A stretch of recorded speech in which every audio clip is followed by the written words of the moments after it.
बिल्कुल सही देखा आपने, आपके लिए म्यूचुअल फंड नहीं बना हुआ है। अगर आप ऐसे माइंडसेट रखने वाले पर्सन है तो आपके लिए म्यूचुअल फंड क्या, कोई भी इन्वेस्टमेंट ऑप्शन नहीं बना हुआ है। तो इस पूरे वीडियो को ध्यान से वॉच करिएगा। इस पूरे वीडियो के अंदर मैं उन्हीं माइंडसेट के बारे में बताने वाला हूं जो आज के टाइम के यंग इन्वेस्टर लेके आ रहे हैं, जो 20 साल से लेकर 30 साल के बीच में, जिनके अंदर पता नहीं क्या क्या चीजें भरी पड़ी हैं। अगर आपके भी अंदर ये माइंडसेट भरा हुआ है तो आप भी कभी भी इन्वेस्टिंग के अंदर कामयाब नहीं हो पाएंगे। तो इस माइंडसेट को जितना जल्दी हो सके उतना जल्दी दूर करिए। उसके लिए आपको इस पूरे वीडियो को वॉच करना होगा अच्छे तरीके से। सबसे पहली चीज, सोशल मीडिया के ऊपर एक अलग माहौल क्रिएट किया जा रहा है। इस माहौल में यह बताया जा रहा है कि अगर आप 20 साल के लिए 30 साल के लिए इन्वेस्टिंग करते हैं म्यूचुअल फंड के अंदर, तो 20-30 साल के बाद उस पैसे की वैल्यू नहीं रह जाएगी। मतलब कि 20 साल के बाद आपको मान के चलते हैं 1 करोड़ रुपए मिलता है तो उसकी वैल्यू कुछ नहीं रह जाएगी। तो इन्वेस्टिंग करने का फायदा क्या हुआ। दूसरा माहौल यह क्रिएट किया जा रहा है कि अगर आप लंबे टाइम तक इन्वेस्ट करते हैं, 50 साल 60 साल तक, जब 60 साल के बाद अपने रिटायरमेंट के लिए आप पैसे निकालेंगे तो फिर फायदा क्या हुआ, फिर इन्वेस्टिंग करने का फायदा क्या हुआ। क्योंकि 60 साल की उम्र में तो हम पैसे नहीं खर्च कर पाएंगे ना, क्योंकि उस टाइम पे हम बूढ़े हो चुके होंगे। तो फिर फायदा क्या हुआ इन्वेस्टिंग करने का। अब इसके वजह से क्या है, जो नए नए इन्वेस्टर्स आ रहे हैं ये इन्वेस्टिंग को लेके बहुत गलत नजरिए बना चुके हैं और ये ट्रेडिंग की तरफ जा रहे हैं। क्योंकि उनको ऐसा लग रहा है कि ट्रेडिंग के अंदर में आप 1 महीने के अंदर में या 1 साल के अंदर में करोड़पति बन जाएंगे। और इसके वजह से जो म्यूचुअल फंड की होल्डिंग टाइम है, मतलब एक पर्सन कितने टाइम तक होल्ड करता है, वो टाइम पीरियड कम होता जा रहा है। मतलब लोग पहले 3 साल तक 4 साल तक होल्ड करते थे एवरेज म्यूचुअल फंड के अंदर, बट वो टाइम पीरियड कम होता जा रहा है। लोगों को ऐसा लग रहा है कि अब 1 साल के अंदर में, 1 महीने के अंदर में प्रॉफिट बना के हम निकल जाएंगे एफएनओ के अंदर में, ट्रेडिंग के अंदर में। अब मैं आपको कुछ दिखाने वाला हूं। इस चीज को देखने के बाद आपके मैं सारे डाउट को क्लियर करता हूं। सबसे पहले आप ये चीज देखिए। अब यहां पे अगर आप देखेंगे तो मैं मंथली इन्वेस्टमेंट अमाउंट 6000 रुपए लेके चल रहा हूं। मतलब मैं हर महीने 6000 रुपए इन्वेस्ट करूंगा और उसको मैं हर साल 10% से बढ़ाऊंगा। मैं यहां पे 10% से हर साल 6000 को बढ़ाते रहूंगा। और मैं एक्सपेक्ट कर रहा हूं कि मैं स्मॉल कैप कैटेगरी के अंदर पैसा इन्वेस्ट कर रहा हूं तो मेरे को 18% का रिटर्न मिलेगा। एंड मैं अगले 20 साल के लिए पैसा इन्वेस्ट करना चाहता हूं तो मैंने 20 साल ले लिया है। चलिए देख लेते हैं कि आखिर में कितना आपका कॉर्पस बनने वाला है 20 साल के बाद। अब 20 साल के बाद आपका कॉर्पस बनेगा 2.13 करोड़ का। आपने इन्वेस्ट किया लगभग 41 लाख रुपए, इसके ऊपर जो आपको प्रॉफिट हुआ वो हुआ 1.71 करोड़ का। अब ये 2 करोड़ रुपए, 2.13 करोड़ रुपए की वैल्यू क्या हो जाएगी इन्फ्लेशन को ऐड करने के बाद। चलिए ये भी देख लेते हैं। अब अगर आप यहां पे देखेंगे तो मैंने 80 लाख रुपए करेंट कॉस्ट लिखा है। इन्फ्लेशन को मैं 5% रख रहा हूं, 5% के हिसाब से इन्फ्लेशन ग्रो कर रहा है। एंड 20 साल के लिए ऑब्वियस सी बात है, 20 साल के लिए आप पैसा इन्वेस्ट कर रहे हैं तो ये 80 लाख रुपए है ना, इसकी फ्यूचर कॉस्ट जो होगी वो होगी 2.12 करोड़ की। यानी कि जो आपका एसआईपी अमाउंट था, एसआईपी में कॉर्पस बना हुआ था 2.12 करोड़ का, उसकी आज कॉस्ट हो जाएगी 80 लाख रुपए। अब आप मेरे को एक बात बताइए, 80 लाख की वैल्यू कहां से कम है आपके लिए। अगर 20 साल के बाद आपके हिसाब से, आपके कहे हिसाब से, मैंने इन्फ्लेशन ऐड कर दिया 5% के हिसाब से, तो 2 करोड़ की वैल्यू घट के हो गई 80 लाख रुपए। आज के टाइम में अगर कोई मिडिल क्लास फैमिली से बिलोंग करता है या लोअर मिडिल क्लास या लोअर क्लास से बिलोंग करता है, उसके पास ढंग के 10 लाख रुपए भी नहीं है। 10 लाख के लिए उसको लोन लेना पड़ता है। अगर उसके पास आज के हिसाब से 80 लाख रुपए आ जाए आज से 20 साल के बाद, तो कहां से कम है उसके लिए। अब बात करते हैं दूसरे माइंडसेट के बारे में कि 60 साल की उम्र में, 80 साल की उम्र में इस इन्वेस्टिंग किए हुए पैसे का हम करेंगे क्या, क्योंकि उस टाइम पे हम बूढ़े हो चुके होंगे।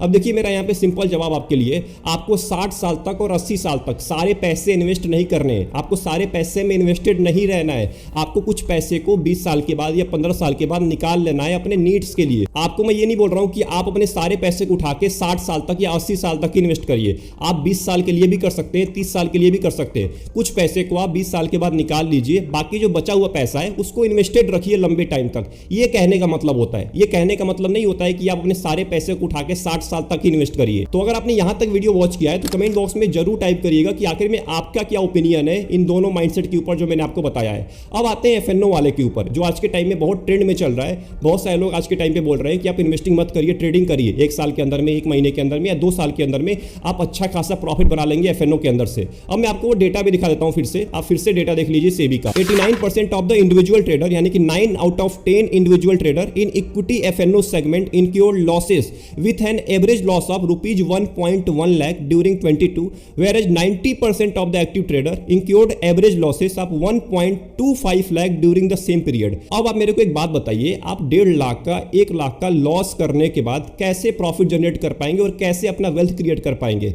अब तो आपको पता चल जाना चाहिए कि लॉन्ग टर्म इन्वेस्टिंग क्या चीज होती है, लॉन्ग टर्म में आप कितना पैसा बना सकते हैं। इन्फ्लेशन को साइड में रख दीजिए, आप पैसा नहीं इन्वेस्ट करेंगे तो आपका 1 भी रुपए नहीं बनेगा। आप इन्फ्लेशन की बात ही मत करिए कि 20 साल के बाद, 30 साल के बाद अगर मेरे पास 10 करोड़ भी रुपए आ जाता है तो उसकी वैल्यू कम हो जाएगी। अरे भाई, वैल्यू तब कम होगी ना तभी जब आप पैसा इन्वेस्ट करेंगे लंबे टाइम तक। जब इन्वेस्ट ही नहीं करेंगे, जब आप इसी ऑप्शन की तरफ जाएंगे, एफएनओ के अंदर ट्रेडिंग की तरफ, इंट्राडे ट्रेडिंग की तरफ, जहां पे एक बंदा 1 लाख का 1.5 लाख का लॉस कर रहा है, तो आप कैसे लंबा वेल्थ क्रिएट कर पाएंगे? तो अपने माइंडसेट को चेंज करिए। एक बात का जरूर ध्यान दीजिएगा, इन्वेस्टिंग बोरिंग चीज होती है। आपको लंबे टाइम तक इन्वेस्ट करना पड़ेगा, हर महीने इन्वेस्ट करना पड़ेगा। अगर आप इन्वेस्टिंग नहीं करना चाहते हैं तो ऑब्वियस सी बात है, आप ये तर्क भी ना दीजिए कि इन्वेस्टिंग करने के बाद उसकी वैल्यू कम हो जाती है तो कोई फायदा नहीं होता इन्वेस्टिंग करने का। अब आते हैं दूसरे पॉइंट के ऊपर, जो कि एक इन्वेस्टर का माइंडसेट होता है। आज के टाइम पे मैक्सिमम लोग क्या कर रहे हैं कि बैंक से लोन लेके म्यूचुअल फंड के अंदर पैसा इन्वेस्ट कर रहे हैं, स्टॉक मार्केट के अंदर पैसा इन्वेस्ट कर रहे हैं, और उसको अपने सोशल मीडिया पे पोस्ट कर रहे हैं कि मैं बहुत ज्यादा प्रॉफिट बना रहा हूं, मेरे पास बहुत ज्यादा कैपिटल है।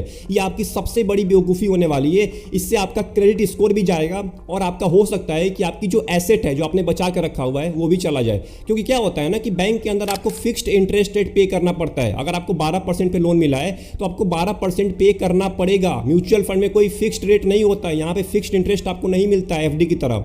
यहाँ पे क्या होता है, कभी मार्केट फ्लक्चुएट करेगा, कभी ऊपर जाएगा, कभी नीचे जाएगा। तो अगर आप ये उम्मीद लगा के आ रहे हैं कि मेरा म्यूचुअल फंड मेरे को 20% का रिटर्न हर साल देगा ही देगा, क्योंकि उसने पिछले 10 साल के अंदर में दिया है, तो आने वाले भी 10 साल तक मेरे को 20% का रिटर्न मिलता रहेगा और मैं उसको आसानी से 12% लोन पे कर दूंगा बैंक को, तो आप एक सबसे बड़ी बेवकूफी करने जा रहे हैं। इस बेवकूफी को करना बंद कर दीजिए। मैं देख रहा हूं आज के टाइम पे बहुत सारे लोग हैं, बहुत सारे इंस्टाग्राम पे, यूट्यूब पे भी ऐसे बहुत सारे लोग हैं जो बैंक से लोन लेके पैसा इन्वेस्ट कर रहे हैं म्यूचुअल फंड के अंदर में। तीसरा माइंडसेट जो आपको अभी के अभी चेंज करना पड़ेगा। आज के टाइम पे लोग क्या कर रहे हैं ना कि ट्रेंड को फॉलो कर रहे हैं। आपको ट्रेंड को फॉलो नहीं करना है। अभी क्या हुआ था रेलवे सेक्टर के अंदर में, डिफेंस सेक्टर के अंदर में, जब बजट एलोकेट हुआ था तो बहुत ट्रेंड में चल रहा था, बहुत लोगों ने पैसा इन्वेस्ट किया था। बट अभी के टाइम पे रेलवे सेक्टर कुछ खास आपको रिटर्न नहीं दे रहा है। तो इस बात को जरूर गांठ मान लीजिए, आज आपको ट्रेंड के हिसाब से नहीं चलना है, आपको ट्रेडिशनल तरीके से चलना है, पुराने तरीके से इन्वेस्टिंग करना है। मैं आपको फिर से बोल रहा हूं, जो इन्वेस्टिंग होती है ना, बहुत ही बोरिंग चीज होती है। आपको बोरिंग फेज में जाना पड़ेगा, आपको हर महीने पैसा इन्वेस्ट करना पड़ेगा और उसी तरीके से करना पड़ेगा और उसी जगह पे करना पड़ेगा जहां पे आप एक्चुअल में पैसा बना सकते हैं। अगर मैं आपको एक डेटा बताऊं तो पिछले 20 साल के अंदर में केवल small cap, mid cap and flexi cap category ही है, कुछ टैक्स सेवर फंड भी हैं, जिन्होंने 20% से ज्यादा रिटर्न दिया है। वहां पे कोई भी आपको सेक्टोरल म्यूचुअल फंड नहीं दिखने वाला है। तो ट्रेंड के हिसाब से जाना बंद करिए, पुराने तरीके से पैसा इन्वेस्ट करना स्टार्ट करिए। एंड अब बात करते हैं सबसे आखिरी माइंडसेट के बारे में, जो आपको अभी चेंज करना पड़ेगा। वो ये है कि लोग क्या करते हैं, इन्वेस्टिंग करना स्टार्ट कर देते हैं, बट उनका एंड गोल नहीं होता है। उनको कब रिडीम करना है अपने यूनिट्स को, उनको बिल्कुल पता नहीं होता है। उनको बस ये पता होता है कि इन्वेस्टिंग करनी है, कब निकालना है पैसा इसके बारे में बिल्कुल नहीं सोचते। एग्जिट कब करना है म्यूचुअल फंड से, इसके बारे में आपको सोचना पड़ेगा। क्योंकि अगर आपको पता ही नहीं है कि आपको कब एग्जिट करना है, तो आप इन्वेस्टिंग ही करते रह जाएंगे पूरे जीवन भर, और फिर बाद में बोलेंगे कि 60 साल की उम्र में, 80 साल की उम्र में पैसों का मैं करूंगा क्या। आपका गोल सेट होना चाहिए कि भाई मेरे को 20 साल के लिए पैसा इन्वेस्ट करना और किस लिए पैसा इन्वेस्ट करना है, ये आपको पता होना चाहिए। तभी जाके आप एग्जिट ले पाएंगे। एग्जिट का भी ख्याल आपके माइंड में आना चाहिए। मैं आपको ये नहीं बोल रहा हूं कि आप 1 साल के अंदर में, 2 साल के अंदर में एग्जिट कर लीजिए। आप 20 साल के लिए, 30 साल के लिए पैसा इन्वेस्ट कर रहे हैं, तो एग्जिट कब करना है आपको पता होना चाहिए। उसके 4-5 साल पहले से आप SWP स्टार्ट कर सकते हैं, या उस टाइम पे आप अपना SWP स्टार्ट कर सकते हैं जहां से आपको रेगुलर इनकम आना स्टार्ट हो जाएगा आपके म्यूचुअल फंड से।